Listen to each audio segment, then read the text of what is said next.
ratcheting up your dose. What does that mean? How do you do it? And why do you want to do it?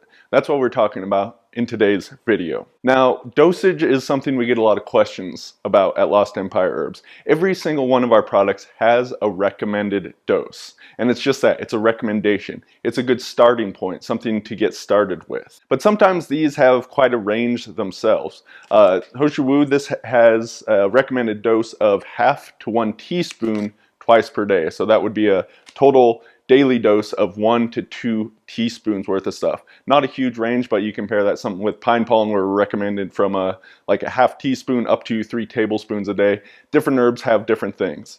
And one of the questions we get is about, can you mega dose with other herbs? Or there's safety information that people are inquiring about. And that's two cases where you might want to do this ratcheting up of the dose protocol that I'm about to share with you. So that safety information, let me address that. Some people inquire with us, oh, I'm on this medication, can I take these herbs?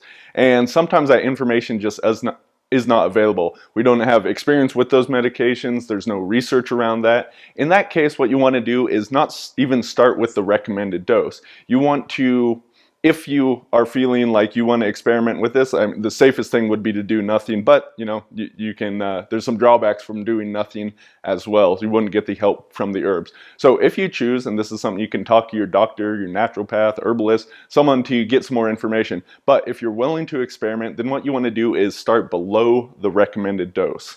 So with the Ho Shou Wu, that would be 1 to 2 teaspoons per day.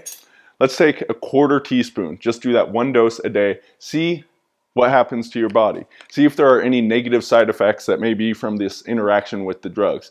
See if there's positive benefits. What if you start feeling better just from taking a 1/4 teaspoon of it? So you can do that one day then, or a few days in a row and wait it out, see what happens, and then increase your dose. Go up to 2 1/4 teaspoons or a 1/2 teaspoon per day, then up to 1 teaspoon. Then you can keep going from there, 2 teaspoons. So you're working up on the top end of that suggested dose range. So by starting with a very minimal dose and increasing it, ratcheting it up over time, that's a way you can see if the herbs work for your body with any other things going on. So the other aspect that we can go beyond this suggested range of doses, people are asking if they can mega dose with all these different herbs. We have that specific protocol with pine pollen, but can you mega dose Ho Shou Wu? Can you mega dose chaga? Can you mega dose Tongkat Ali? Anything else that we have? Sometimes we get questions about that.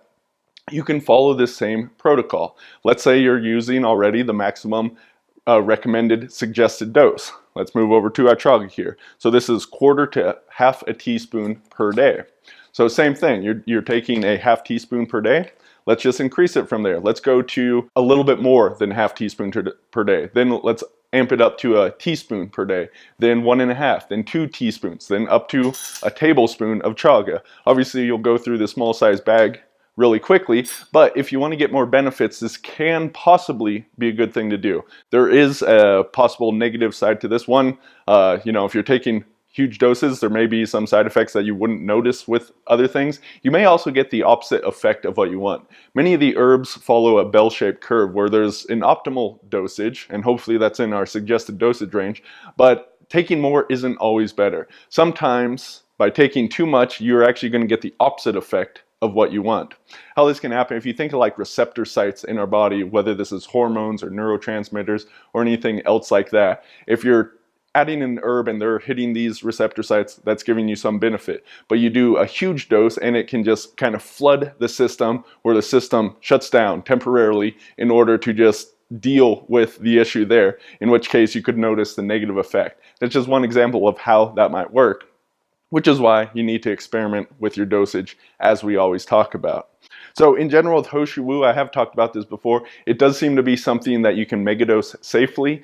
In research with rats, they look at the lethal dose 50. That's kind of a cruel way they work with herbs, but they see what amount of a thing will kill off half of the population of rats, and they didn't seem to find one with Ho Shou Wu. So, you know, that's rat studies versus humans, but Ho Shou Wu seems to be something that you can safely take larger amounts with.